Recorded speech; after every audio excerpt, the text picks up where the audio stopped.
Hello students, അപ്പോൾ നമ്മൾ ഇന്നത്തെ ക്ലാസ്സിൽ ഡിസ്കസ് ചെയ്യാൻ പോകുന്നത് മൾട്ടിപ്ലിക്കേറ്റീവ് ഇൻവേഴ്സ് ആണ്. എന്താണ് മൾട്ടിപ്ലിക്കേറ്റീവ് ഇൻവേഴ്സ് എന്ന് അറിയാൻ നമുക്ക് ഏതെങ്കിലും രണ്ട് ഫ്രാക്ഷൻസ് എടുത്ത് നമ്മൾ മൾട്ടിപ്ലൈ ചെയ്ത് കഴിഞ്ഞാൽ നമുക്ക് ആൻസർ എന്ത് കിട്ടണം? 1 കിട്ടണം. ഒന്നുമില്ല, നോക്കിക്കേ, 4/3. അതിനെ നമ്മൾ എന്തുകൊണ്ട് മൾട്ടിപ്ലൈ ചെയ്യണം? അതിന്റെ നേരെ ഓപ്പോസിറ്റ് എന്താണ്? 3/4.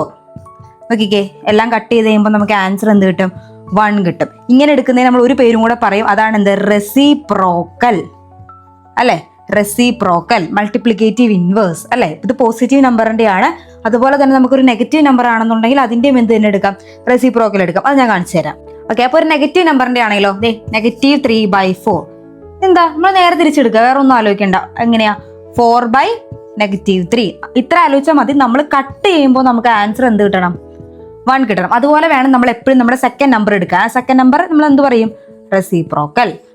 അപ്പോൾ എല്ലാവർക്കും മനസ്സിലായെന്ന് വിചാരിക്കുന്നു. മനസ്സിലായെന്നുണ്ടെങ്കിൽ നിങ്ങൾക്ക് ചാനൽ ഇഷ്ടപ്പെടുകയാണെങ്കിൽ സബ്സ്ക്രൈബ് ചെയ്ത് സപ്പോർട്ട് ചെയ്യാം.